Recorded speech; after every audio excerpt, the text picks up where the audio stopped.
Hello, sir. Good evening, sir. Good evening.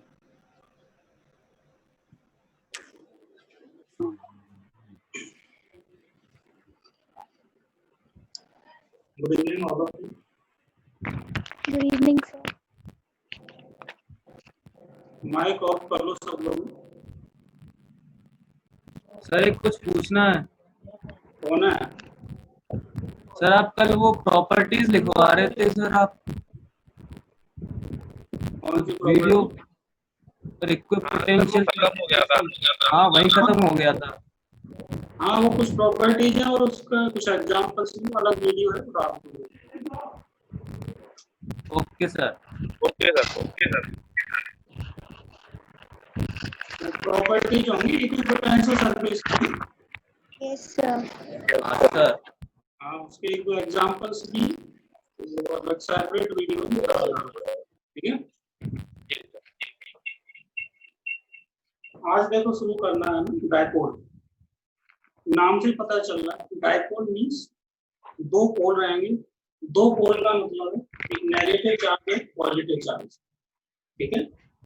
अगर इस तरह का पेयर है एक नेगेटिव चार्ज एक पॉजिटिव चार्ज और कुछ सेपरेशन पर रख दिया जाए एक, इस सिस्टम को हम डायपोल बोलते हैं, ठीक है।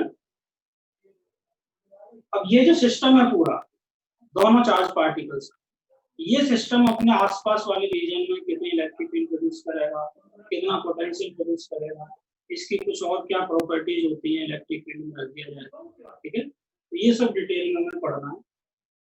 सबसे पहला क्वेश्चन ये आता है कि यही सिस्टम हम क्यों पढ़ रहे हैं, यानी एक नेगेटिव चार्ज एक पॉजिटिव चार्ज, इसको डायपोल कहा जा रहा है, इसमें कोई दिक्कत नहीं।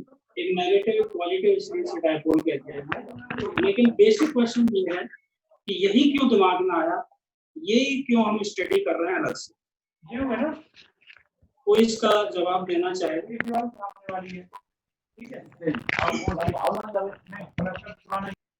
माइक ऑफ कर लो सब लोग, है ना, म्यूट कर लो सर, क्योंकि डायपोल एक अपोजिट अट्रैक्शन फोर्स है।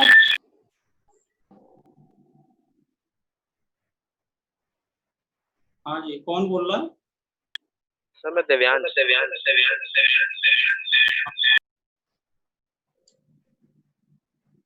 दिव्यांश, दो सिस्टम पे कनेक्ट कर रखा है क्या तूने?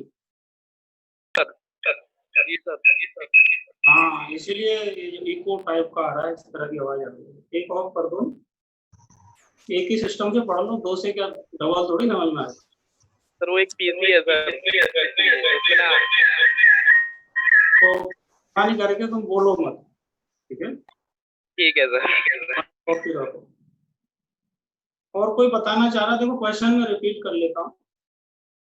डायपोल इस सिस्टम को बोलते हैं एक नेगेटिव चार्ज एक पॉजिटिव चार्ज कुछ सेपरेशन पर रख दिए जी, इस पूरे सिस्टम को हम डायपोल बोलते हैं। डायपोल क्यों बोल रहे हैं तो समझ में आ गया हो। लेकिन मेरा जो बेसिक क्वेश्चन ये है कि यही सिस्टम हम क्यों स्टडी कर रहे हैं अलग से, यानी इसकी इलेक्ट्रिक फील्ड पढ़ेंगे, है ना। यही सिस्टम क्यों दिमाग में आ रहा है अपने, क्या खास बात है इस सिस्टम में?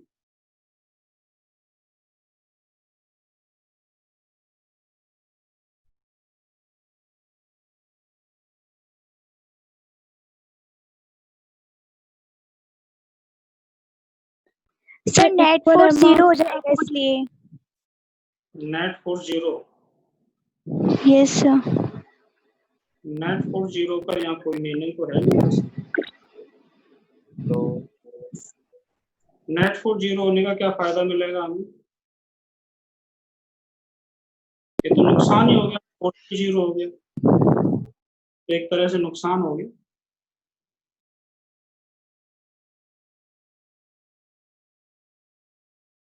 और कोई कुछ बताना चाह रहा है?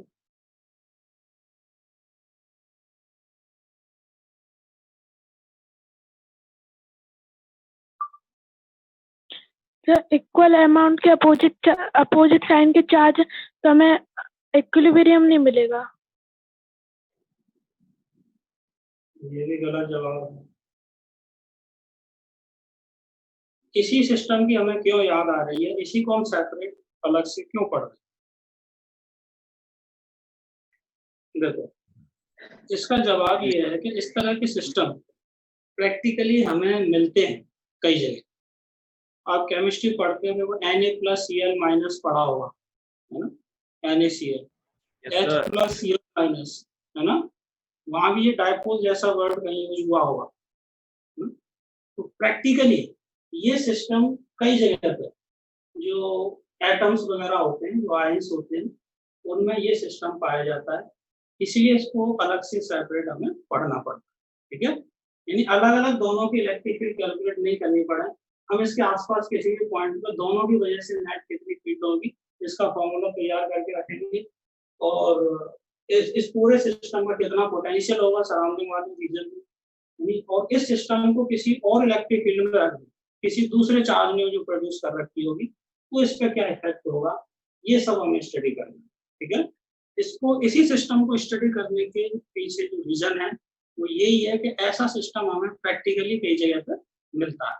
ठीक है, तो इसको कैसे डिफाइन करेंगे वो तो समझ ही गया, लिख लो,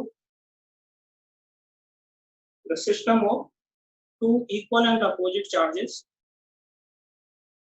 the system of two equal and opposite charges placed at some separation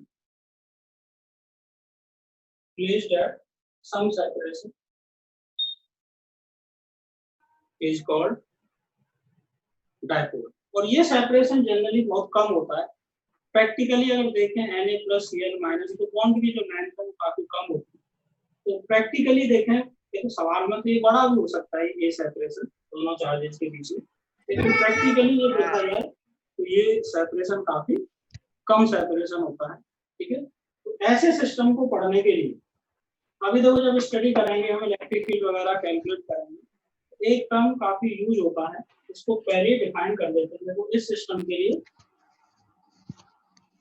dipole moment,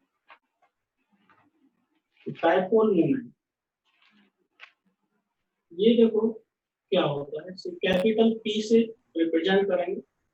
अच्छा, ये अभी हम पढ़ रहे हैं इलेक्ट्रिक डायपोल, अगर इसका पूरा नाम लिखें तो ये इलेक्ट्रिक डायपोल बोला जाए, इसका मतलब एक और डायपोल आने वाला है आगे चैप्टर्स में, मैग्नेटिक डायपोल। मैग्नेटिक डायपोल में तो वो दो पोल साथ में रहते हैं, वो मैग्नेटिक चार्ज होते हैं बेसिकली, उसको मैग्नेटिक डायपोल बोला करेंगे, उसकी स्टडी लगभग ऐसी ही हुआ करेगी। लेकिन अभी एट प्रेजेंट जो हम पढ़ रहे हैं वो है इलेक्ट्रिक डायपोल, इलेक्ट्रिक चार्जेस वाला डायपोल जो है इलेक्ट्रिक डायपोल कहा जा रहा है। इसके लिए हम डिफाइन कर रहे हैं डायपोल मूवमेंट, कैपिटल P इसका सिंबल है, तो लिखिए the dipole movement of the dipole is defined as the dipole moment of a dipole is defined as the product of magnitude of charge, किसी भी एक चार्ज का magnitude, the product of magnitude of charge and separation between the charges। किसी का mic unmute है, mute कर लेना चाहिए सब। Current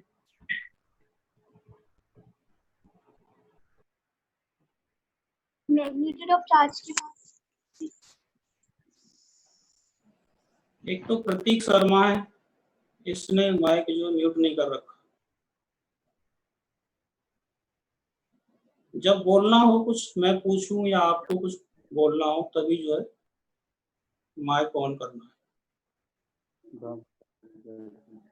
ठीक है, एक और है, ये बेनाम है, कोई बिना नाम का कनेक्टेड है, इसने भी माइक जो है म्यूट नहीं किया।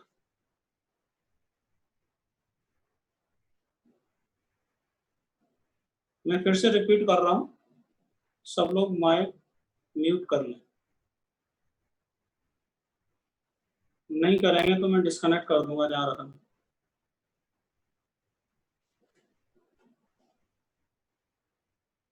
The dipole moment is defined as the product of magnitude of charge and separation between the charges। ठीक है, तो इस डायग्राम में देखो हमने चार्ज लिए -q + q, तो मैग्नीट्यूड हो गया q, किसी भी एक चार्ज का सेपरेशन ए है तो dipole moment P equal to Q into a, ठीक है। कूलम इंटू मीटर इसकी यूनिट हो जाएगी, कूलम इंटू मीटर, ठीक है।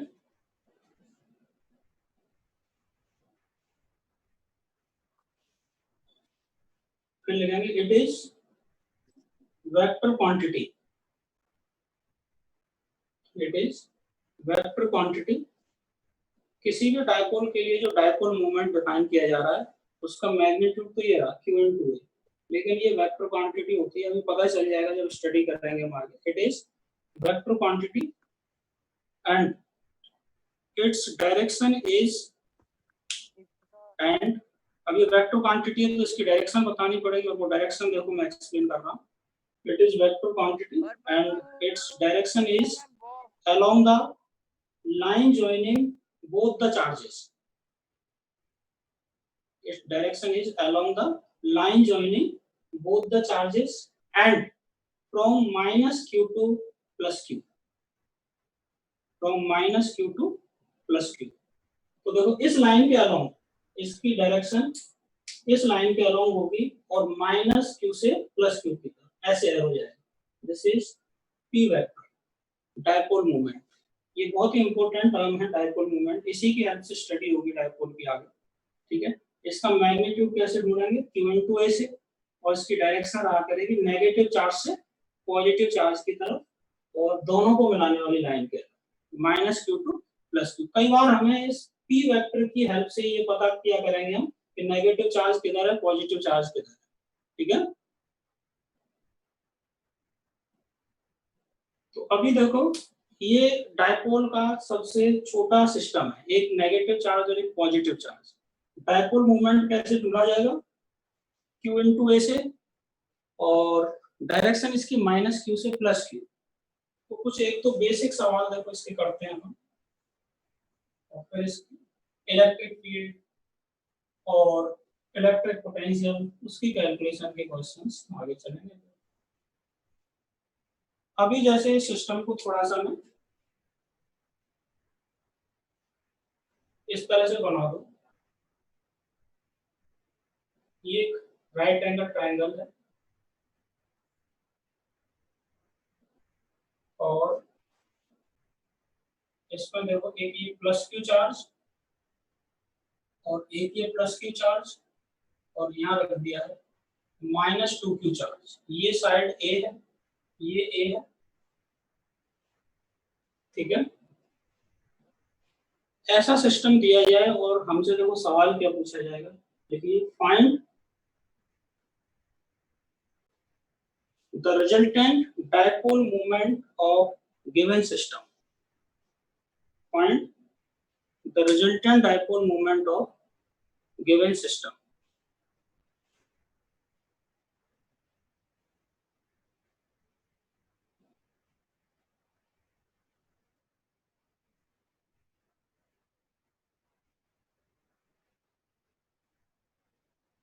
इस सिस्टम का इलेक्ट्रिक डायपोल मोमेंट फाइंड करना है। देखो पहले समझो इस सिस्टम को।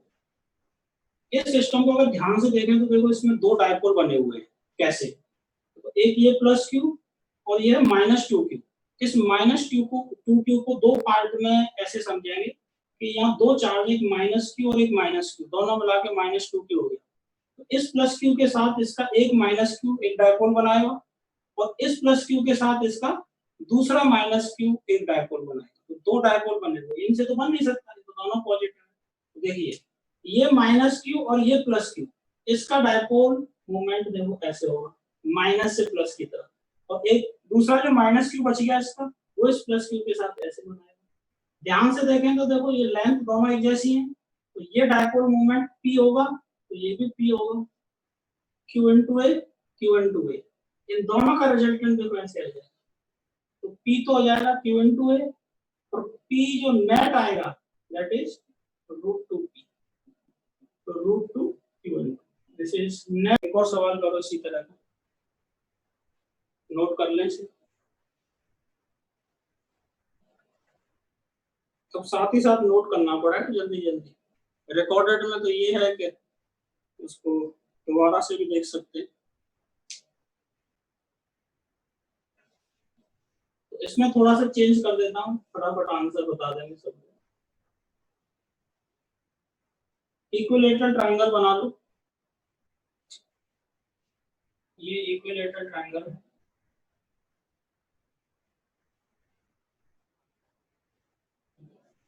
ये प्लस क्यू चार्ज, ये प्लस क्यू चार्ज, और यहाँ रख दिया माइनस 2 क्यू चार्ज। ए साइड लेंथ है, इसका डायपोल मोमेंट ढूंढो। क्वेश्चन वही है, find net dipole moment of system.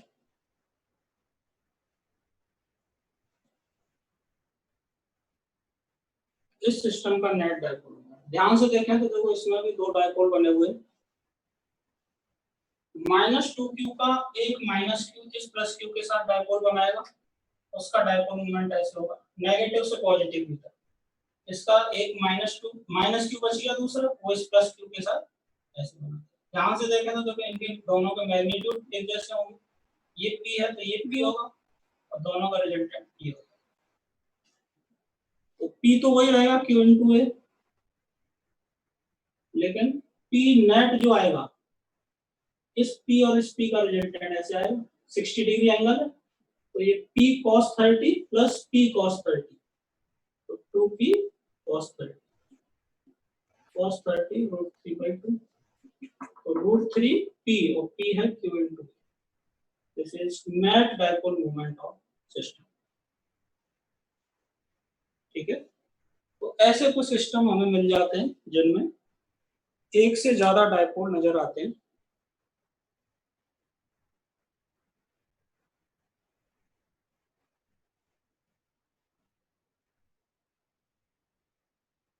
ठीक है,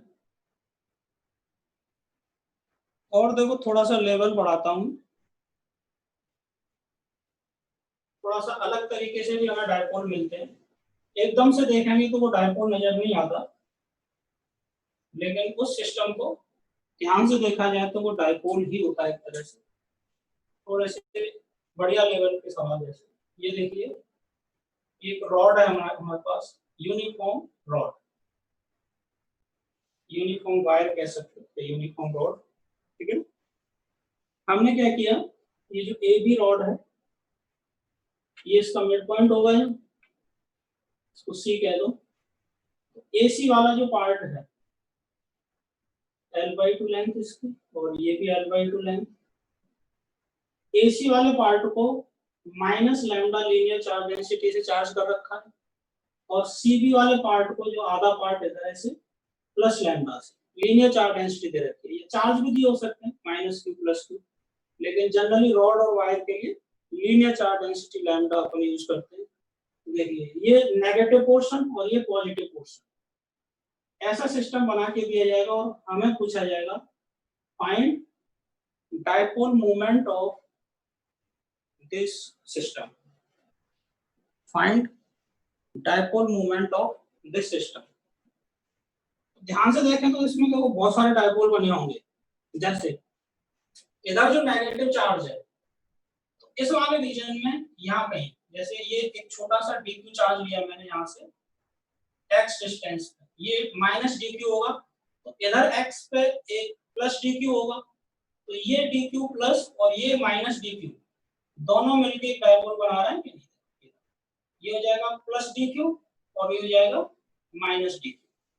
ठीक है, अब ये तो एक छोटा सा डायपोल है, dp इसका डायपोल मोमेंट होगा। इस तरह के बहुत सारे डायपोल हैं, तो समझ गए होंगे कई लोग। तो इस छोटे से डायपोल मोमेंट को अगर हम पता कर लें dq और इस x और x मिला के 2x लेंथ से, ठीक है, ये जो छोटा सा चार्ज लिया है इसकी लेंथ होगी dx, इसकी भी लेंथ dx, तो dq कितना हो जाएगा लैम्डा * dx। ये तो समझ गए हम। अब इस छोटे से डायपोल को dp को पता करें और उसे प्रॉपर लिमिट्स में इंटीग्रेट करते हैं तो आंसर आ जाएगा अपना। तो dp कैसे आएगा, देखिए dp = dq charge multiplied by इन दोनों के बीच का सेपरेशन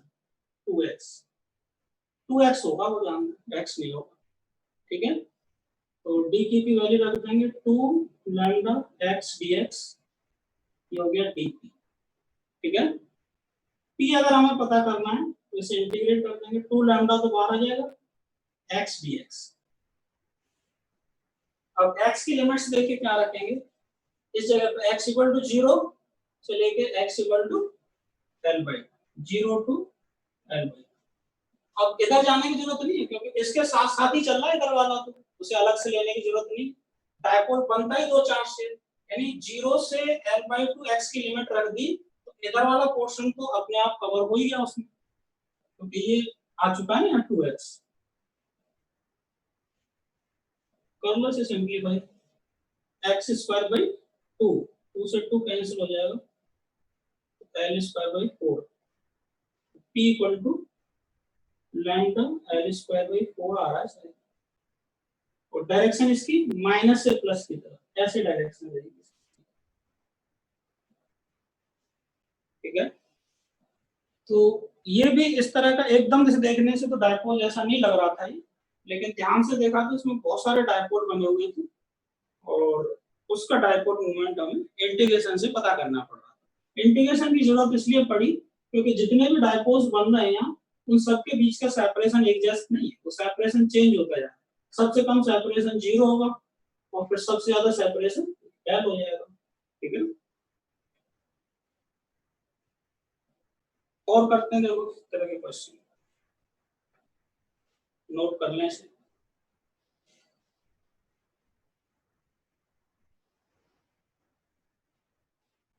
ये देखो जरूरी नहीं है कि लीनियर डेंसिटी दे रखी हो, ये चार्ज भी हो सकते हैं, माइनस क्यू इधर ढूंढ सकते हैं, क्योंकि अगर चार्ज दिया होगा तो पता तो करनी पड़ेगी हमें चार्ज डेंसिटी, तभी dq आएगा, लैम्डा इनटू dx क्या होता है dq।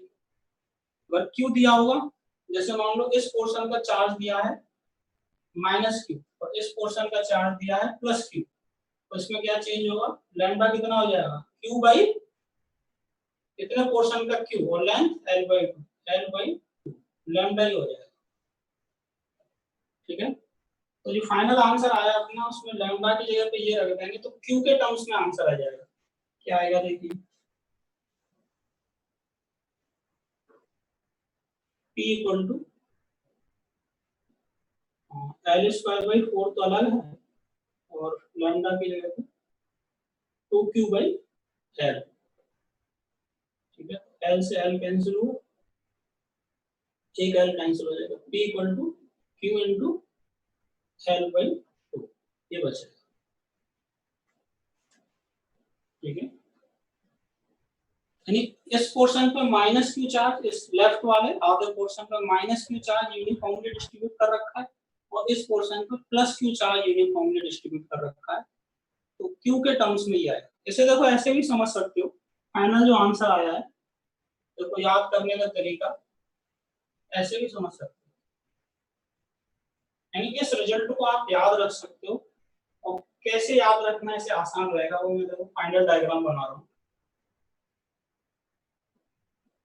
जैसे ये तो सेंटर है सी ए बी, देखो इस पोर्शन पे इस आधे पोर्शन पे माइनस क्यू चार्ज है और वो यूनिफॉर्मली डिस्ट्रीब्यूटेड है, यानी यहाँ से लेके यहाँ तक सब जगह यूनिफॉर्म है। तो आप याद करिए सेंटर ऑफ मास में हमने सीखा था जब मास यूनिफॉर्म होता है इस रॉड पे तो सेंटर ऑफ मास हो जाता है बिल्कुल बीचों बीच में। ऐसे ही कंसेप्ट तो नहीं होता लेकिन लगभग इसे समझ सकते हो आप। अगर यहाँ से ए से लेके सी तक minus Q charge uniformly distributed है तो इसका सेंटर ऑफ चार्ज यहाँ मान सकते हैं, देखो बिल्कुल बीच माइनस क्यू यहाँ रख दो, इधर से कितनी लेंथ है l बाई 4 हो जाएगी, अब देखो इसकी आधी, और प्लस क्यू कहाँ रख देंगे इसके बीचों बीच, और ये कितना l बाई 4। अब देखो इसे पॉइंट चार्ज मान सकते हैं, इसको पॉइंट चार्ज मान सकते हैं, दोनों के बीच का separation l by 4 plus l by 4 l by 2, तो ये आंसर देखो directly q into l by 2 ये तो होता था। ठीक है, तो इस रिजल्ट को ऐसे याद भी रखा जा सकता है।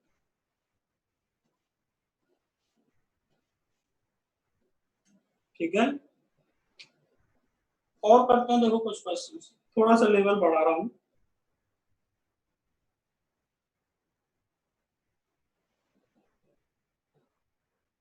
थोड़ा सा लेवल बढ़ाते हैं इसका।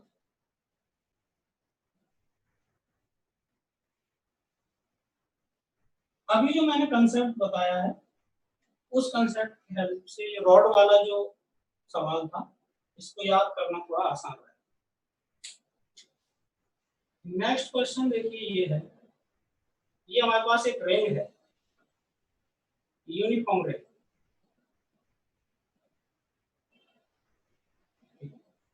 यूनिफॉर्मली चार्ज रिंग कह सकते हैं, लेकिन इसके दो पोर्शन है। देखो, ये जो अपर हाफ है इसको प्लस लैम्डा चार्ज दिया गया है और लोअर हाफ को माइनस लैम्डा चार्ज दिया गया है।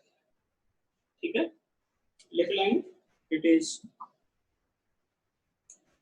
Uniformly charge ring. और यूनिफॉर्मली चार्ज में भी अपर हाफ प्लस लैम्डा से यूनिफॉर्मली चार्ज है और लोअर हाफ माइनस लैम्डा से रिंग है।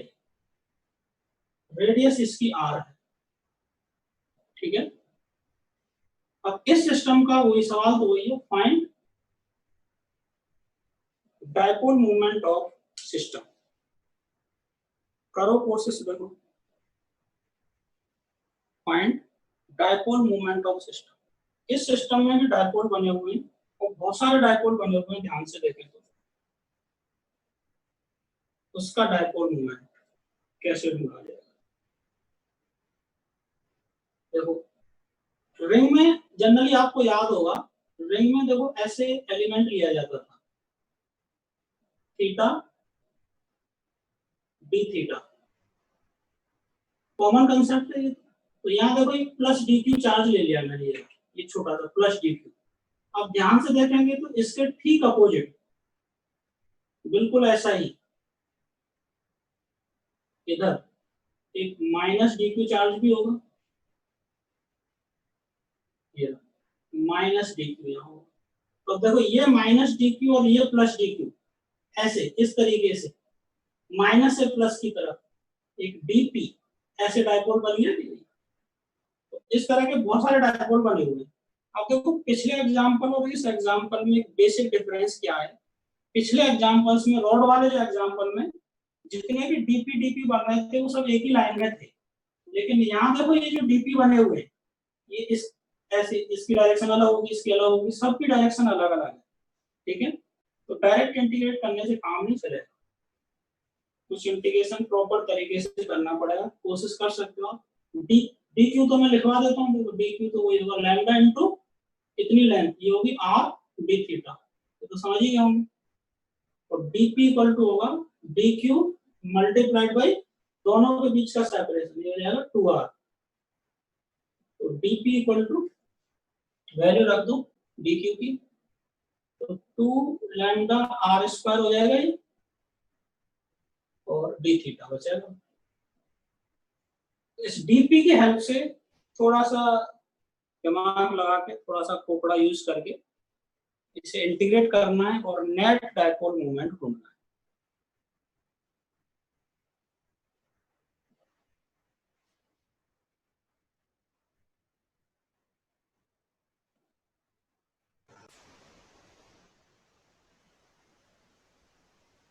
बहुत सारे डायपोल्स बने हुए हैं तो समझ में आएगी होगा सबके। अपर हाफ का कोई भी छोटा सा डीक्यू चार्ज, उसके ठीक सामने लोअर हाफ में अपोजिट चार्ज होगा माइनस डीक्यू। देखो ये जो डीपी आ रहा है इसके कंपोनेंट्स आएंगे दो, ये डीपी ऐसे, एक डीपी कॉस थीटा, एक डीपी साइन थीटा। अब देखो एक डीपी ऐसे भी आएगा यूं, यहाँ देखिए बिल्कुल इस तरह, इधर से थीटा एंगल, ये डीपी ऐसे आएगा।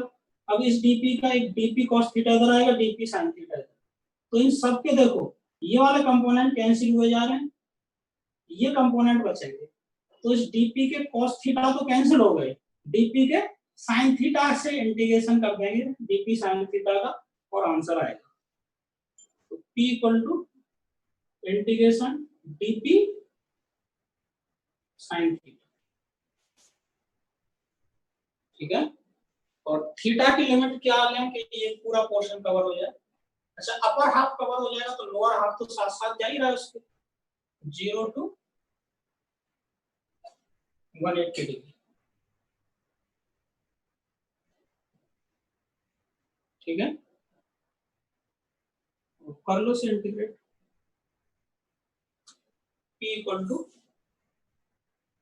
2 लैम्डा r स्क्वायर तो बाहर आ जाएगा, इंटीग्रेशन में बचेगा sine theta d theta 0 to 180, sine theta का इंटीग्रेशन माइनस cos थीटा और लिमिट्स लगा दो।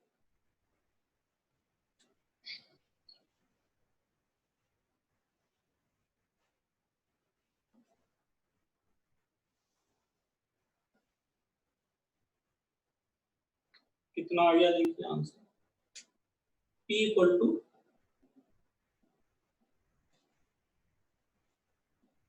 0 to 180, 2 आ जाएगा तो 4 लैम्डा r स्क्वायर, और डायरेक्शन क्या होगी इसकी, इस लाइन में, cos थीटा वाले तो कंपोनेंट कैंसिल हो गए।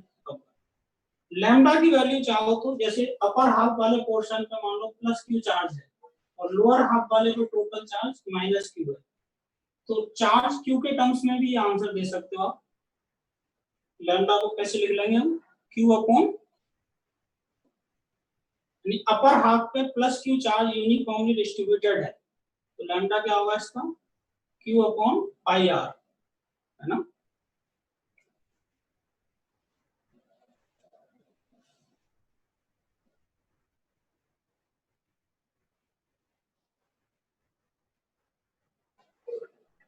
ठीक है, तो p इक्वल टू 4 और लैम्डा की जगह पे Q upon pi R R square.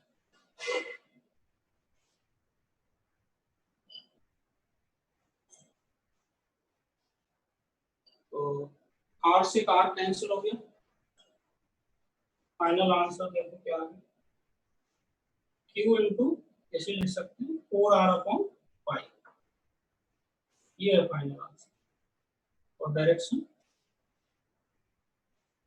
Upwards. ठीक है,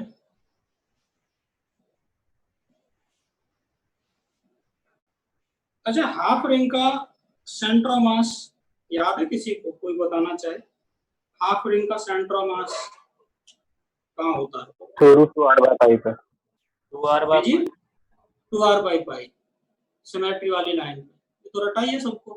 ठीक है, तो उस हिसाब से देखना जरा इसे, centre of charge, upper half का चार्ज कहाँ रखते हैं, लोअर हाफ का चार्ज कहाँ रखते हैं, तो देखो जरा,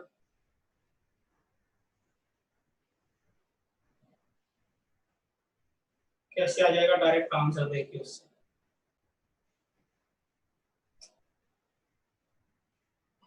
ये लाइन, ये जो अपर हाफ पोर्शन है, अपर हाफ, इसका प्लस क्यू चार्ज कहाँ रखते हैं हम, प्लस क्यू, और कितनी डिस्टेंस पे यहाँ से, 2r अपॉन पाई, है ना। अच्छा लोअर हाफ का सेंटर ऑफ मास कहाँ होगा, यहाँ पे माइनस क्यू, ये डिस्टेंस 2r/पाई, है ना। तो अब ये देखो दो पॉइंट चार्जेस का सिस्टम बन गया कि नहीं, डायपोल, माइनस क्यू से प्लस क्यू की तरफ, ऊपर की तरफ, और सेपरेशन कितना हो गया इनका, 4r अपॉन पाई, देखो वही आ रहा, q इनटू 4r, डायरेक्शन ऊपर की तरफ, ऐसे याद रख सकते हो इसको।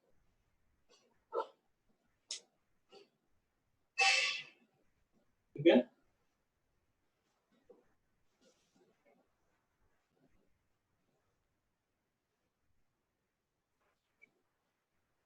इसका थोड़ा सा लेवल बढ़ा देता हूं, देखो मैं, ये तो समझ में आ ही गया होगा, इसका थोड़ा सा लेवल बढ़ाता हूं, फिर कोशिश करना, नोट तो कर ही लिया होगा, नोट कर पा रहे हो ना साथ ही साथ, स्पीड ज्यादा तो नहीं है मेरी, नो सर, नो सर, वो रिकॉर्डेड वाली आदत पड़ गई है ना, रिकॉर्डेड तो ये याद रहता है कि पॉज करके, पॉज करके देख लेंगे या रिवर्स करके देख लेंगे, तो अगर स्पीड ज्यादा हो जाए तो टोक देना मुझे, नोट कर पा रहे हैं। Yes sir.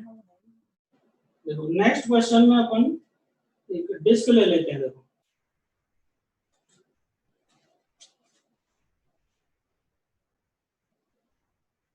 ये रहे डिस्क।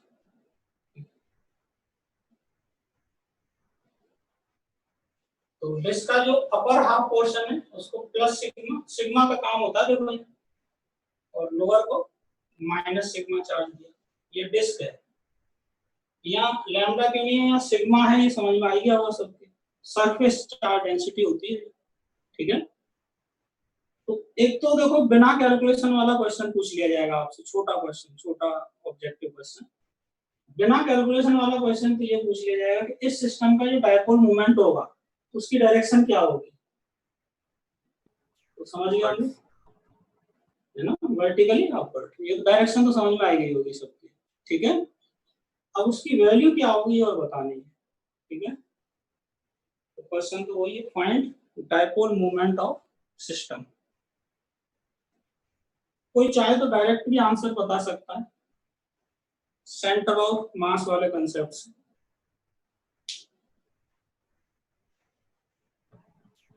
सर हाँ sir Q times 8R by 8R by 3 pi.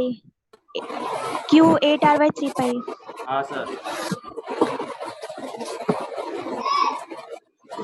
Upper half का जो पॉजिटिव चार्ज है प्लस Q यहाँ रख दिया, लोअर हाफ का माइनस Q यहाँ रख दिया। तो डिस्क का सेंटर ऑफ मास याद है क्या होता है? Yes, 4R by 3 pi. 3 pi. और इधर भी 4R by 3 pi, ठीक है। तो P equal to Q into 8R by 3 pi, ठीक है। लेकिन Q की वैल्यू नहीं दे रखी, मान लो सिग्मा दिया है, तो सिग्मा क्या होता है Q upon pi R square by 2 पर पहुंच जाएगा। सिग्मा ऐसे तो ढूंढेंगे। अपर हाफ का चार्ज है Q और कितने एरिया पर डिस्ट्रीब्यूटेड है वो, आधा एरिया, डिस्क का आधा, पाई आर स्क्वायर बाई 2। तो सिग्मा के टर्म्स में आंसर देना हो तो Q इक्वल टू लिखते हैं sigma pi R square by 2, ठीक है। अच्छा, ये तो चलो आंसर तो आ गया, लेकिन ऐसे ही थोड़ी सी प्रैक्टिस हो जाएगी।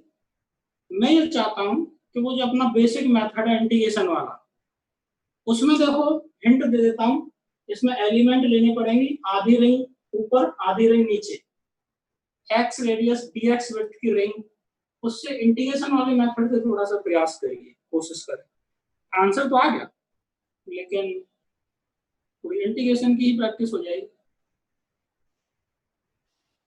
करो कोशिश, और ये चेक करेंगे कि आंसर सही आ रहा है या गलत आ रहा है।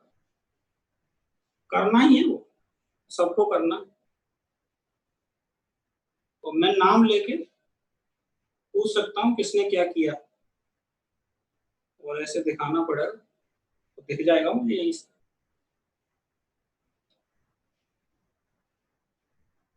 टाइम पास नहीं करना।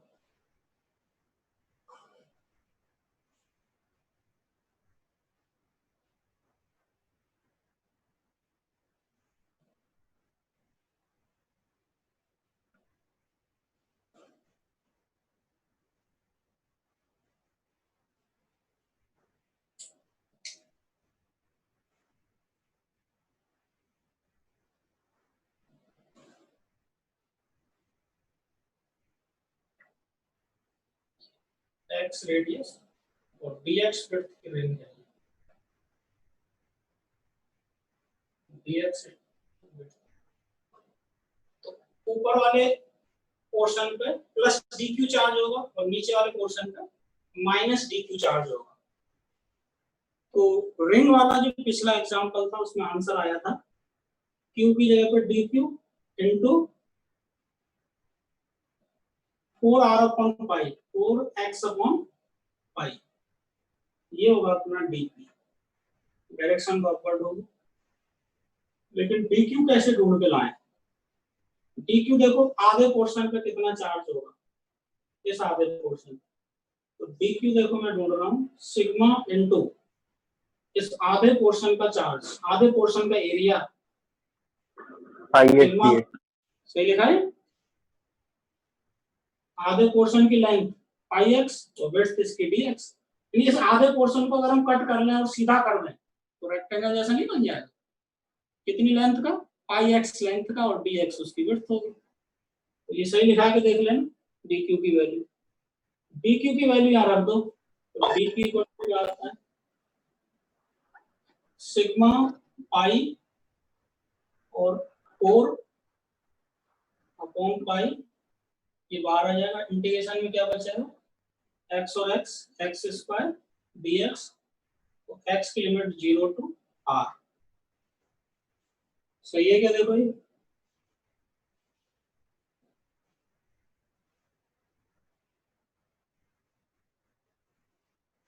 पाई से पाई कैंसिल हो गया, तो सिग्मा इनटू 4 और ये कितना आ जाएगा? R cube by 3।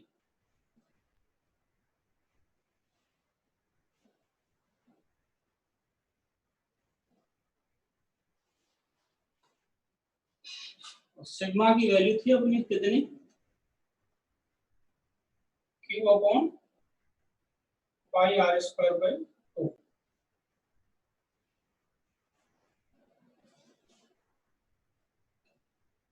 तो 2 Q upon pi R square into R cube by 3। तो P इक्वल टू देखो क्यू इंटू एक 4 रह गया ना, 8 आर बाई 3। वही आ गया कि नहीं? देखिए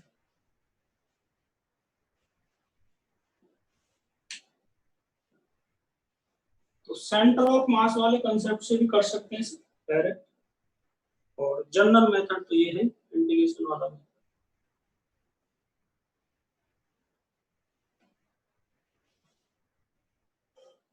डायपोल का मतलब ये होता है कि दो इक्वल एंड अपोजिट चार्ज कुछ सेपरेशन पर रख दिए जाएं, तो उस सिस्टम को हम डायपोल बोलते हैं। ठीक है, डायपोल वाला सबसे आसान सिस्टम तो वही है, 2 पॉइंट चार्ज प्लस क्यू और एक माइनस क्यू, ए सेपरेशन पर रख दिया जाए या आर सेपरेशन पर रख दिया जाए।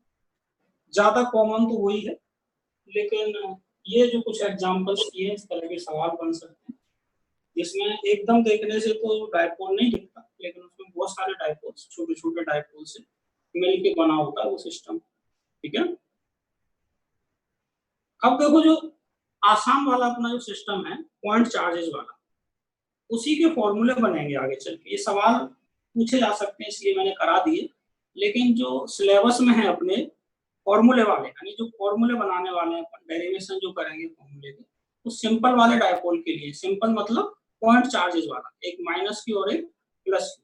तो जैसे अभी हम इलेक्ट्रिक फील्ड की कैलकुलेशन करेंगे कि डायपोल के आसपास कितनी इलेक्ट्रिक फील्ड प्रोड्यूस की है इस डायपोल ने, तो वो उसी डायपोल की बात करेंगे हम जो 2 पॉइंट चार्ज से मिलकर बना हुआ है। ठीक है, तो नेक्स्ट जो हेडिंग है वो अब आप लिखेंगे electric field due to dipole. इसका फॉर्मूला और इसका डेरिवेशन होगा जो बोर्ड के लिए काफी इंपॉर्टेंट होता है। Electric field due to dipole, dipole अपने आसपास वाले रीजन में किसी भी पॉइंट पर कितनी इलेक्ट्रिक फील्ड प्रोड्यूस करता है, ये है इस टॉपिक का। ठीक है, electric field due to dipole.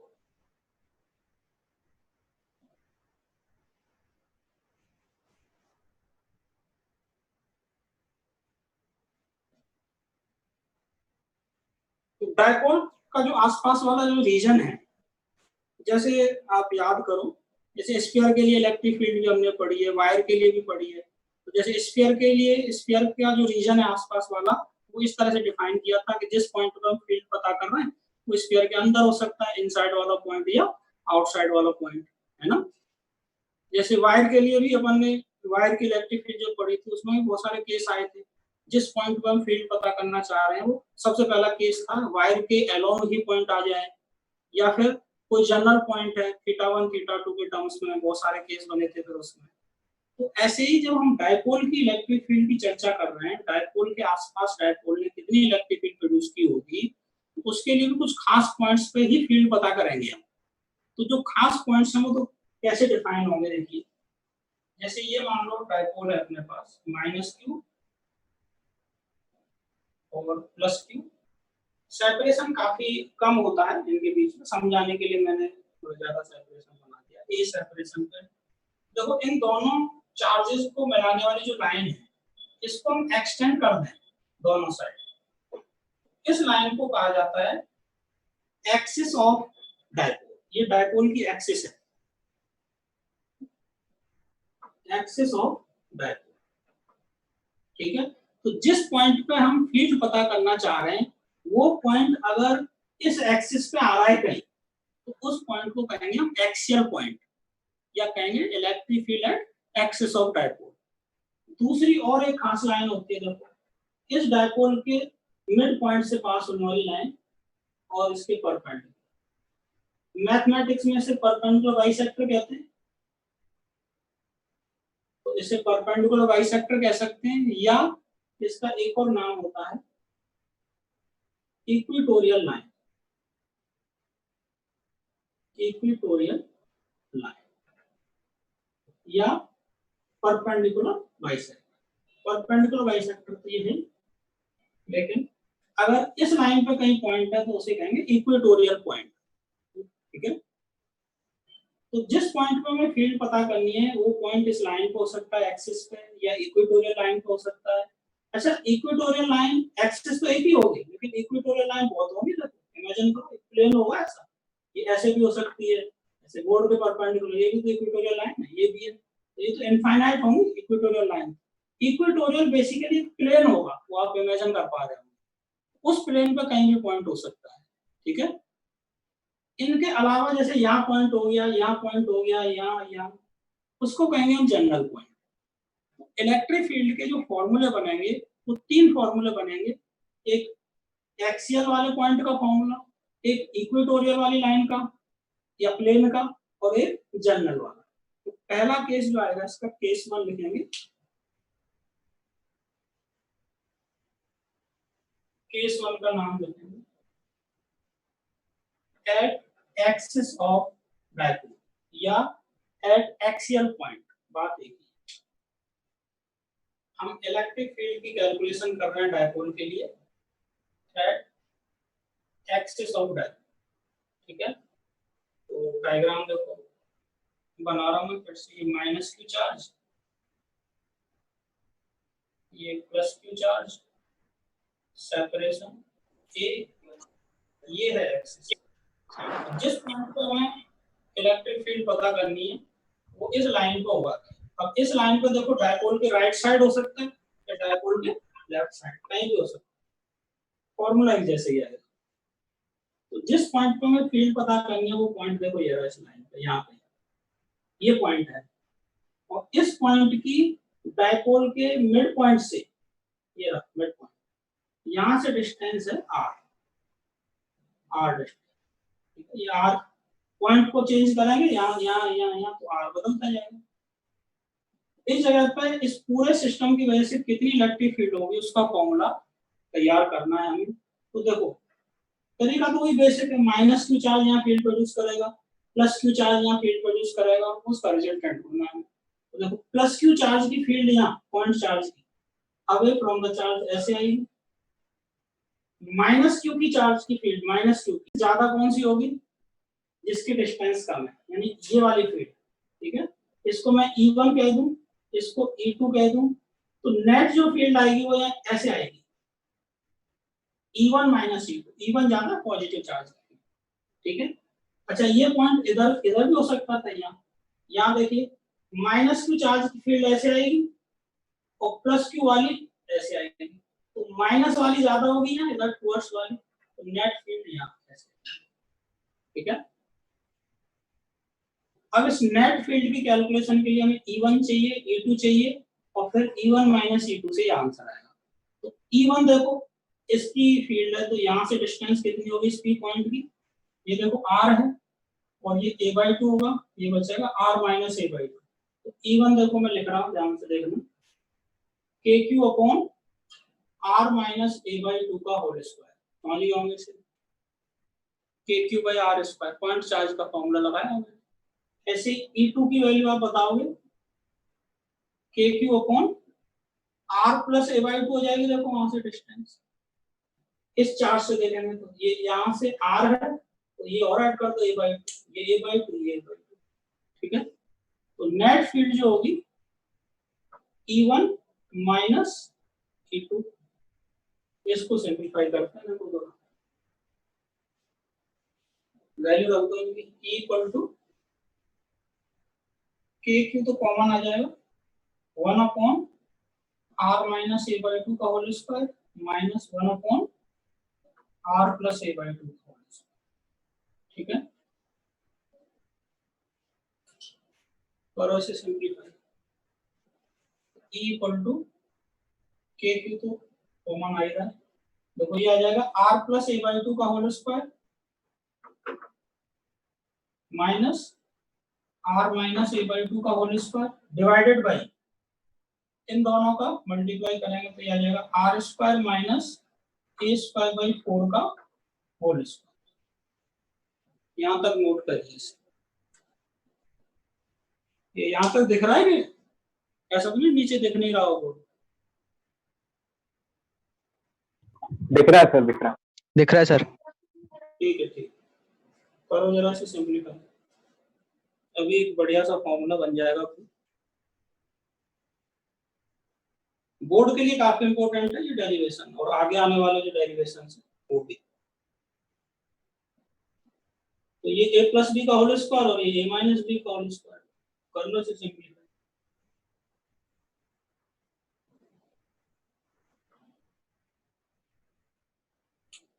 तो ये आएगा देखो e equal to K Q और यहाँ बचेगा R square plus A square by 4 plus R into A और बाकी कैंसिल हो गया प्लस आर इंटू ए, तो 2r इंटू ए ऊपर बचेगा divided by R square minus A square by 4 का होल स्क्वायर, ठीक है। देखो 2k into A R upon R square minus A square by 4 का होल स्क्वायर, इसी को अरेंज करके लिख दिया। अब ध्यान से देखिए q इंटू ए, q इंटू ए क्या होता है बताइए आपको, p, तो q इंटू ए के लिए पे p रख दो, तो ये फॉर्मूला हो गया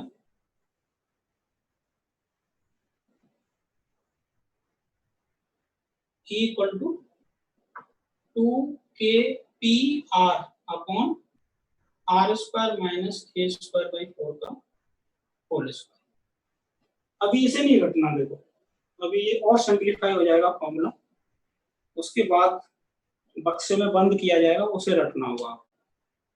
यहाँ पर देखो एक कंडीशन लगाई जाएगी और बड़ी बढ़िया कंडीशन, उस कंडीशन के साथ बहुत ही आसान से एक फॉर्मूला तैयार होने वाला है।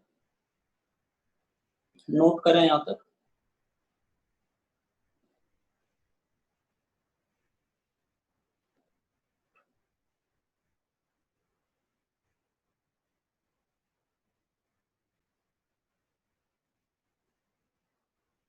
कंडीशन देखो ये है,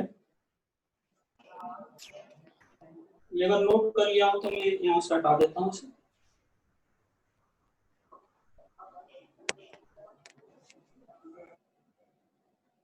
और स्मॉल डायपोल, स्मॉल डायपोल का मतलब समझिए। देखो जो डायपोल होता है, प्रैक्टिकली जो डायपोल हमें मिलता है वो आपको बताया था Na प्लस Cl माइनस, यानी डायपोल के दोनों चार्जेस के बीच का जो सेपरेशन है वो काफी कम होता है, ठीक है, ये बात ठीक भी है। तो अगर ये सेपरेशन बहुत कम है उस डायपोल को कहते हैं हम स्मॉल डायपोल, शॉर्ट डायपोल, ठीक है। मतलब ये कहा जा रहा है कि जिस डिस्टेंस पे, यानी जहां जिस पॉइंट पे हमें फील्ड पता करनी है उसकी डिस्टेंस बहुत ज्यादा है डायपोल के साइज के कंपैरिजन में, साइज कहेंगे इसे डायपोल का ए को। तो अगर ऐसा है तो देखो R square minus A square by 4, R अगर बहुत ज्यादा है तो ए स्क्वायर बाई 4 को हम आर स्क्वायर के कंपैरिजन में नेगलेक्ट कर सकते हैं, तो नीचे बचेगा आर की पावर 4, एक आर कैंसिल हो जाएगा, तो ये फॉर्मूला बन गया 2kp अपॉन आर क्यूब। और इसे रखो शॉर्ट डायपोल या स्मॉल डायपोल दिया होता है सवाल में, तो ये फॉर्मूला उसके लिए तैयार होगी 2kp upon are cube. P तो जानती हो और के भी एक कांस्टेंट है 1/4 पाई एप्सिलॉन 9 × 10⁹ इसकी वैल्यू होती है 2 kp/r। ये इलेक्ट्रिक फील्ड की वैल्यू आ गई। अब इसकी डायरेक्शन पर थोड़ा चर्चा करते हैं।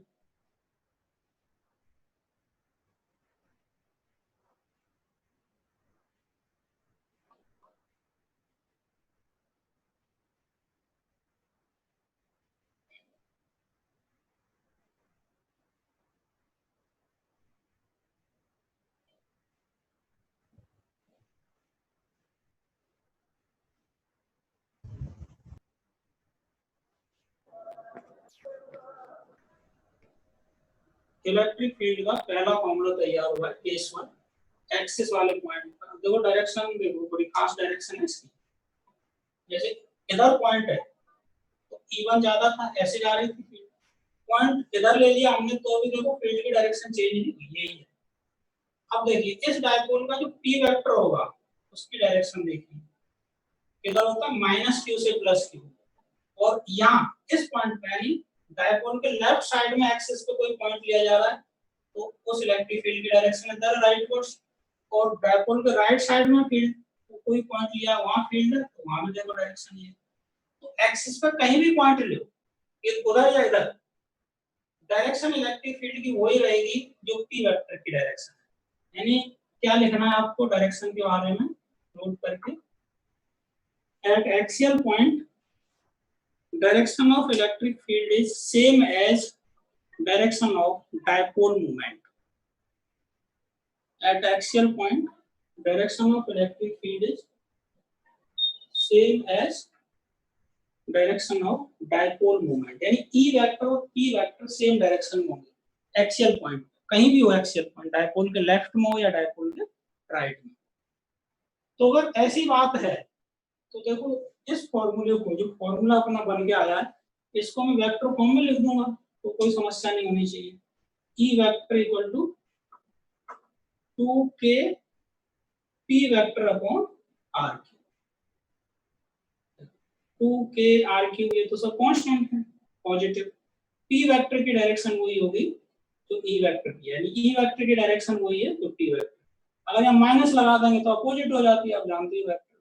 तो यहाँ माइनस नहीं लगाया हमने, प्लस ही छोड़ दिया, तो ये तो एक स्केलर क्वांटिटी हो जाएगी। P वेक्टर की जो डायरेक्शन है वो E की हो जाएगी। तो इसे वेक्टर फॉर्म में ऐसे लिख सकते हैं, मैग्नीट्यूड इसका ये हो जाएगा। ठीक है, केस 1 हो गया ये। केस 2 में देखो हम इलेक्ट्रिक फील्ड पता करेंगे। ये जो इक्वेटोरियल वाली लाइन थी परपेंडिकुलर बाइसेक्टर, उसका भी फॉर्मूला तैयार होगा। फॉर्मूले तो सारे याद करने पड़ेंगे, डेरिवेशन भी बड़ा आसान सा ही है।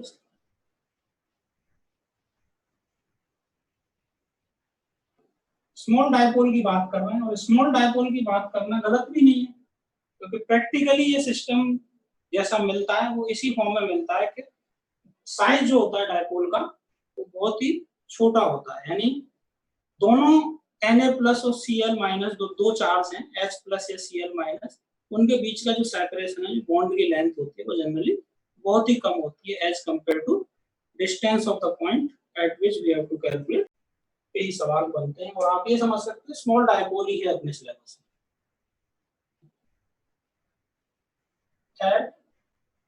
परपेंडिकुलर बाइसेक्टर या इक्वेटोरियल लाइन भी कह सकते हैं। तो इसके लिए देखो डायग्राम बनाते हैं। ये माइनस क्यू चार्ज, थोड़ा बड़ा डायग्राम बना दें, ये प्लस क्यू चार्ज और ये है वो लाइन। इस लाइन पे कहीं पॉइंट लिया जाएगा, ये है पॉइंट जहाँ फील्ड बतानी है जो सेंटर से r डिस्टेंस पे है। ये a/2 लेंथ होगी ये वाली और ये भी a/2 होगी, a/2 पूरी लेंथ a होती है। तो इस पॉइंट पे देखो इस नेगेटिव चार्ज की वजह से फील्ड अगर पता करनी है तो ये लेंथ काम आएगी, ये होगी। पॉजिटिव चार्ज की जो फील्ड होगी ना वो इस लेंथ से आएगी, वो होगी अवे।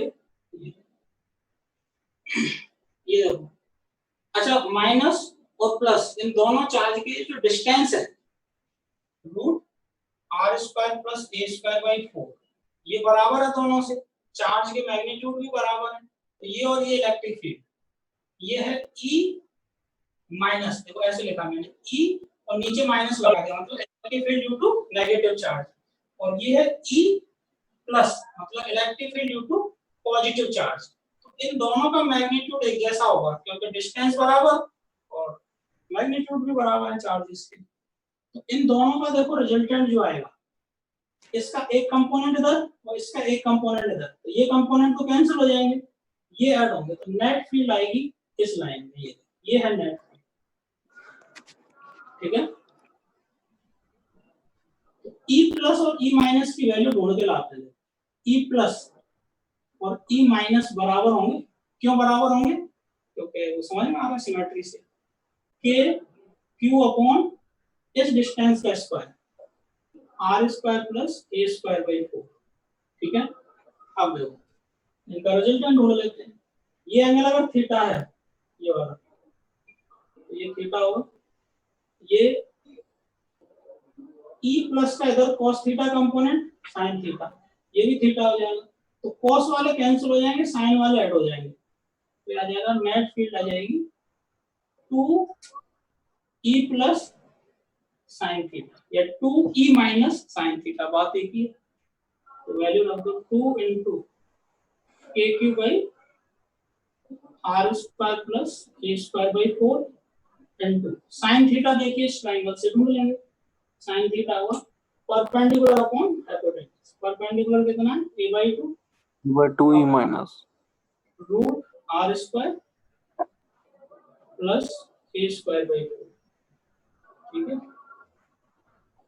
ठीक है, कुछ छोटा थोड़ी है, इस 2 से ये 2 कैंसिल हो जाएगा, तो k बचेगा, तो q into a को मैंने p कह दिया डिवाइडेड बाई, नीचे देखो पावर 1 और पावर 1 बाई 2, तो r square plus a square by 4 whole power और by 2 3 बाई 2, ठीक है, यहाँ तक नोट कर लो।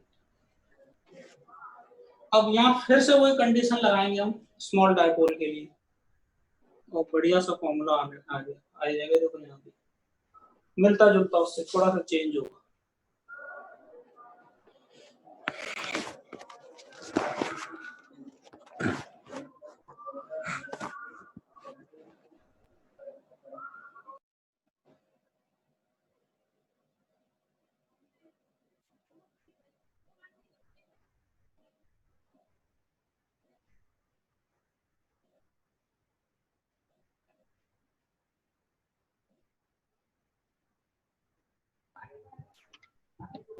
Sir KP by R cube आएगा, KP बाई R क्यू आएगा, बिल्कुल सही, वो 2 KP बाई R क्यू था, उससे आधा आ गया ये KP by R Q,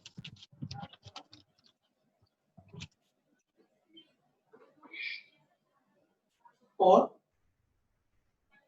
small dipole या शॉर्ट डायपोल भी कह देते हैं, बात एक ही, मतलब R is very very large as compare to A, तो देखो R square plus A square by 4 में से A स्क्वायर बाई 4 हट जाएगा, R स्क्वायर की पावर 3 बाई 2, तो ये R क्यूब ही बचा, KP बाई R, ये मैग्नीट्यूड हो गया। अब इसकी डायरेक्शन पे थोड़ी चर्चा कर लेते हैं, देखो डायग्राम में तो बनाएंगे, डायरेक्शन पे चर्चा करते हैं। देखो इस पॉइंट पर जो इलेक्ट्रिक फील्ड है ऐसे आ रही है नेट फील्ड, इसका आंसर है ये। देखिए इस डायपोल का जो डायपोल मूवमेंट है उसकी डायरेक्शन देखो मैं सही बना रहा हूँ, p वेक्टर माइनस q से प्लस q की तरफ ये है, और नेट फील्ड आ रही है इधर, इसके अपोजिट है शायद, देखो p वेक्टर के अपोजिट। अब कोई कहेगा कि पॉइंट इधर थोड़े, पॉइंट इधर भी हो सकता है, कोई बात नहीं, यहाँ ले लो पॉइंट। देखो इस पॉजिटिव की फील्ड आएगी इधर अवे, नेगेटिव की फील्ड आएगी इधर टुवर्ड्स, तो इन दोनों का रिजल्टेंट भी इधर ही आएगा। मतलब इस लाइन पे, इक्वेटोरियल लाइन पे कहीं भी पॉइंट ले लो, नेट जो इलेक्ट्रिक फील्ड आएगी वो p वेक्टर के अपोजिट आएगी, ठीक है। तो ये बात नोट करके लिखनी चाहिए, ये सवाल है अपने आप में। At equatorial line the direction of electric field is opposite to direction of dipole moment. Opposite to direction of dipole moment. Opposite होगी, अपोजिट होगी तो देखो इसे वेक्टर फॉर्म में ऐसे लिखा जाएगा, E vector equal to minus K P vector upon R के। माइनस का मीनिंग समझ में आ गया होगा। माइनस का मतलब है E वेक्टर की डायरेक्शन P वेक्टर के अपोजिट रहेगी। मैग्नीट्यूड के पी बाई आर क्यों रहे, आधा हो गया मैग्नीट्यूड और डायरेक्शन अपोजिट होगी। इक्वेटोरियल लाइन पे पॉइंट ऊपर है या नीचे है उससे फर्क नहीं पड़ रहा, डायरेक्शन P वेक्टर के अपोजिट में ही आने हैं। तो दो केस होगा, ये केस 1 एक्सियल पॉइंट या एक्सिस पे कई पॉइंट लिया गया था, केस 2 में इक्वेटोरियल लाइन पे पॉइंट लिया गया था। अब देखो कोई जनरल पॉइंट लिया जाएगा, case 3 at any general point.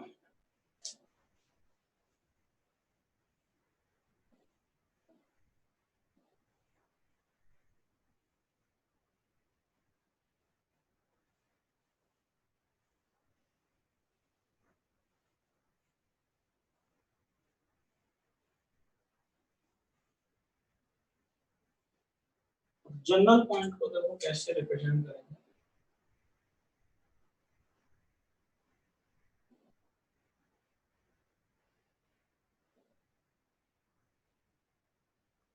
General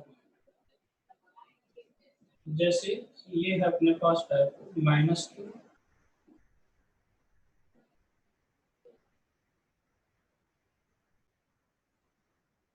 और ये प्लस क्यू, और ये इसका सेंटर, ये तो एक्सिस होगी, तो ये इक्वेटोरियल लाइन। लेकिन जिस पॉइंट पर फील्ड पता करनी वो ये है, सेंटर से आर डिस्टेंस इसकी, और ये थीटा एंगल बनाया हुआ है इसका, ठीक है। ये a/2, ये a/2, और सेंटर से डायपोल के मिड पॉइंट से सेंटर से आर डिस्टेंस पे ये पॉइंट है जहां फील्ड होगा। तो ये जनरल पॉइंट होगा। देखो जनरल क्यों कह रहे हैं इसे, अगर थीटा 0 कर दें तो एक्सिस पे पहुंच जाएगा, ये थीटा 180 कर दें तो भी एक्सिस पे पहुंच जाएगा, थीटा 90 या 270 कर दें तो इक्वेटोरियल लाइन हो जाएगी। अब इनके अलावा थीटा कुछ भी रखो तो जनरल पॉइंट हो जाएगा, ठीक है। तो अभी जो फॉर्मूला बनेगा थीटा के टर्म्स में, उस जनरल फॉर्मूले से अपने पास एक्सियल और इक्वेटोरियल वाले आंसर आ जाएंगे, ठीक है। उसमें 0 रख देंगे तो एक्सिस का आ जाएगा, 90 रख देंगे तो इक्वेटोरियल लाइन। तो यहाँ देखो फील्ड पता करनी है हमें दोनों की वजह से।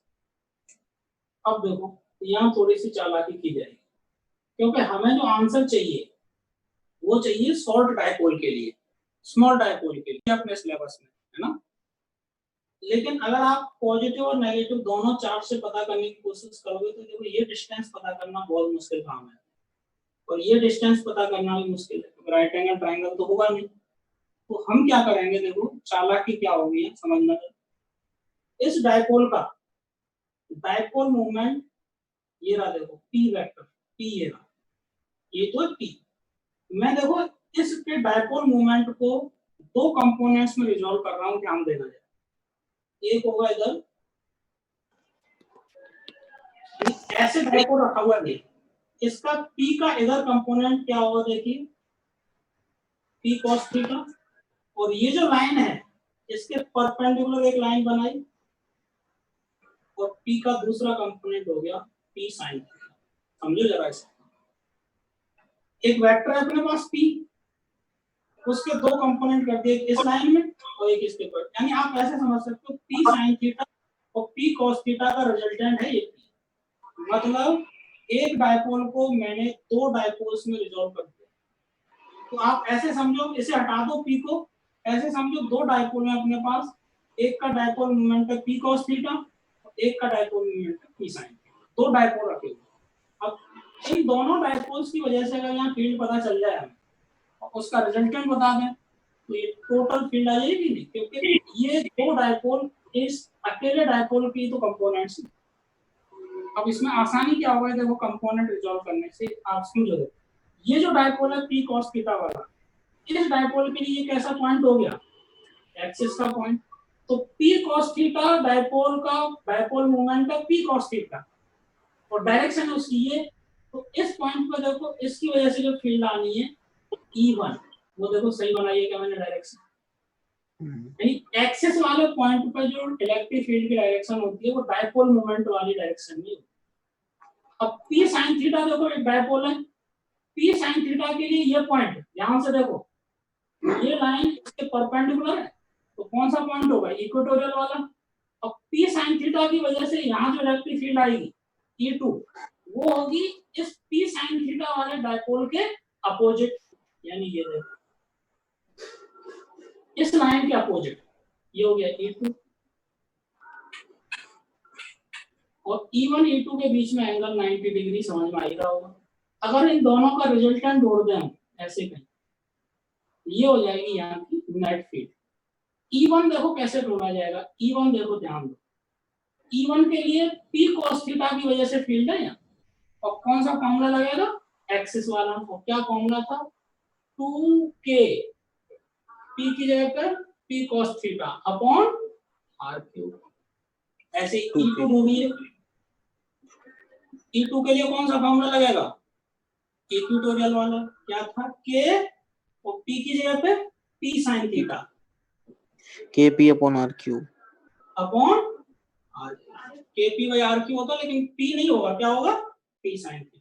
इसकी वजह से ढूंढना है। तो नेट फील्ड क्या हो जाएगी, root of E1 square plus E2 square. E1 E2 की वैल्यू रख के इसे थोड़ा सा सिंप्लीफाई कर लेते हैं, तो डायरेक्शन की भी चर्चा करेंगे अभी।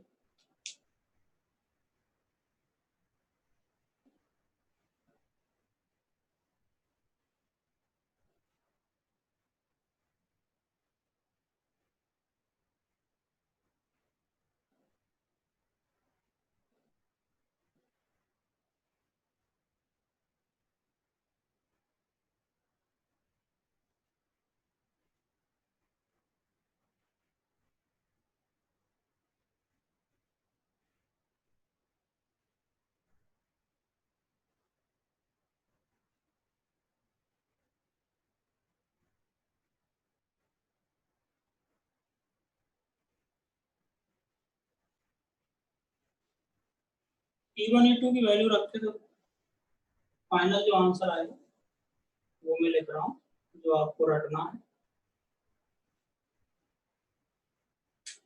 E equal to KP upon R3 तो बाहर आ जाएगा, रूट के अंदर 1 प्लस 3 cos स्क्वायर थीटा। यहाँ तक पहुंच रहे हो कि नहीं,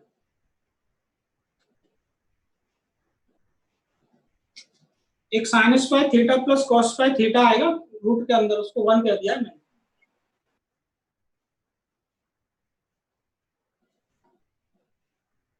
एक स्टेप कम कर दिया, देखो समझ में आ रहा है कि नहीं, ये final answer. Yes sir. Sine square theta plus 4 cos square theta आएगा, 4 का एक cos स्क्वायर थीटा मैंने साइन स्क्वायर थीटा के साथ ले लिया, तो 1 हो गया। ठीक है, अब इसमें थीटा 0 रख के देखो, थीटा 0 रखेंगे इसमें, cos 0 1, 1 प्लस 3 4, 4 का रूट 2 KP बाई R आ गया कि नहीं आंसर एक्सिस वाला। यानी थीटा 0 हो जाएगा तो एक्सियल पॉइंट हो जाएगा। थीटा 180 रखोगे तो भी आंसर वही आएगा एक्सिस वाला, cos 180 माइनस 1, इसका स्क्वायर करेंगे तो प्लस 1 ही हो जाएगा। ठीक है, इसमें थीटा 90 रख दो, cos 90 0, ये टर्म 0 हो जाएगा, तो KP बाई R इक्वेटोरियल वाला। तो ये जनरल फॉर्मूला है थीटा के टर्म्स।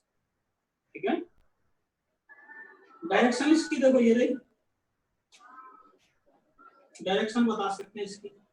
डायरेक्शन के लिए देखो ये एंगल बता सकते हैं, ये वाला अल्फा, 40 tan अल्फा 45 क्यों कह रहे हो इसे, tan अल्फा आएगा E2 अपॉन E1, है ना। तो tan अल्फा कितना हो गया, E2 अपॉन E1। E2 की value KP sin theta upon RQ, तो ये बचेगा 1/2 tan थीटा। देखो जरा सही, अल्फा इक्वल टू आ जाएगा tan inverse 1/2 tan theta. Theta तो गिवन था, किससे डायरेक्शन आ जाएगी इसकी, मतलब ये जो R वाली जो लाइन है, R वाली लाइन, इस लाइन से अल्फा एंगल बनाते हुए ऐसे नेट फील्ड है। लेकिन अगर आपको देखो सवाल में ये पूछा है कि भाई ये जो P वेक्टर था इसका डायपोल का, ये देखो P cos theta P sin theta तो हमने अपनी सुविधा के लिए बना दिए हैं, लेकिन डायपोल तो एक्चुअल में यही है P, तो डायपोल मोमेंट तो यही है P। तो P वेक्टर के साथ इस E वेक्टर का यानी नेट फील्ड आ रही है, उसका एंगल क्या होगा, वो देखो ये जो P है इसकी लाइन ये होगी, देखो ये देखिए P वाली लाइन ये, इसके पैरेलल लाइन बना दी। ध्यान से देखिए ये एंगल थीटा है, तो ये थीटा होगा कि नहीं, तो बताइए P वेक्टर के साथ E वेक्टर का एंगल पूछा जाए तो आंसर क्या देंगे, थीटा प्लस अल्फा, और अल्फा ही तो लिखें ऐसे, angle between P vector and E vector, ऐसे पूछा जा सकता है सवाल, angle between P vector and E vector is equal to theta plus alpha। Alpha इस फॉर्मूले से ढूंढ लेंगे,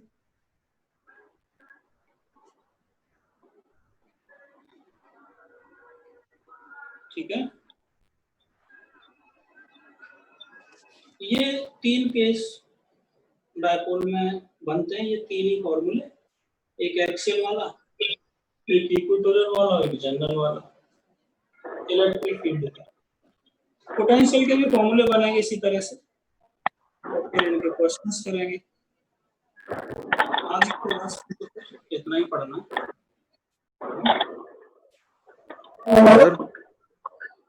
सर आज क्लास खत्म कर। हाँ भाई सर, इसमें एक इलेक्ट्रिक फील्ड भी तो बन सकता है ना एक केस में, कोई सवाल हो तो।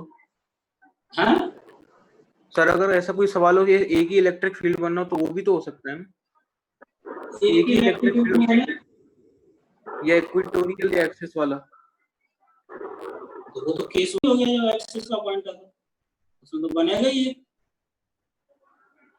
इक्वेटोरियल वाले में भी ऐसे ही था, यहाँ दो बन रहे हैं, इसे कंपोनेंट्स को रिजॉल्व करना पड़ रहा है। डाउट क्या है? तो सर जनरल वाले में हमेशा कंपोनेंट करने पड़ेंगे।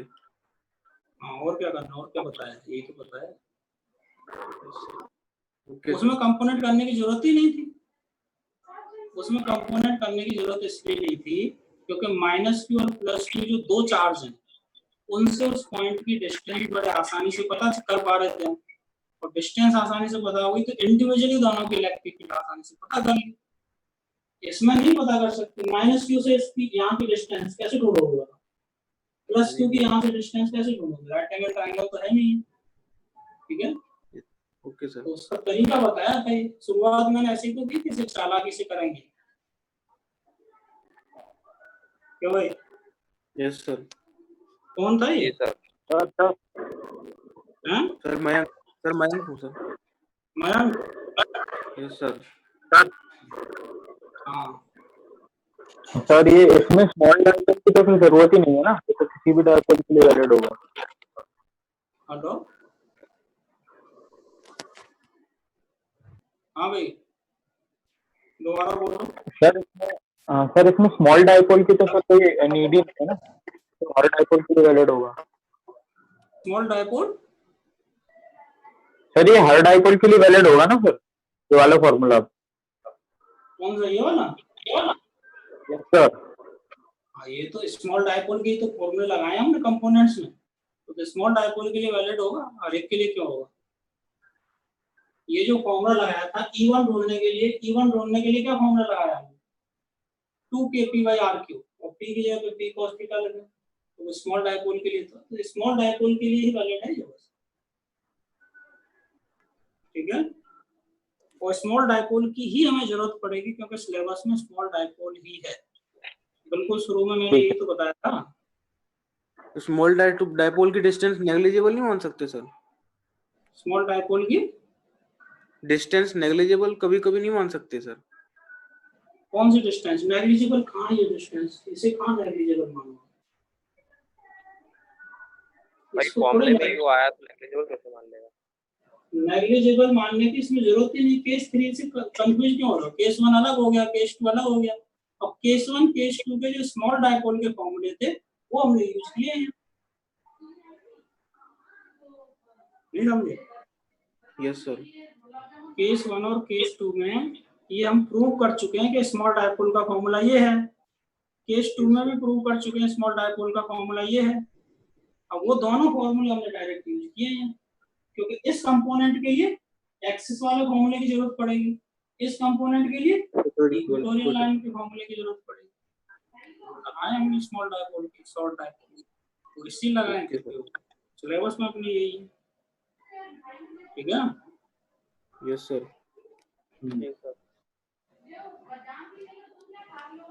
और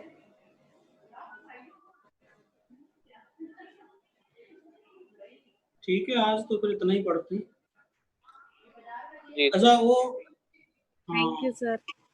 ज्योमेट्रिकल ऑप्टिक्स वाली सीट पूरी हो गई हाँ क्या? सर कर ली यस सर। चलो रखते हैं उसका डिस्कशन क्लास किसी दिन, है ना? तैयार रखना उसको। Yes sir. ठीक है। उनका यस सर। एमपी बैच वालों का Yes, तो sir. हो ही गया, तो डिस्कशन किया था। जी सर। यूपी वालों के भी रख,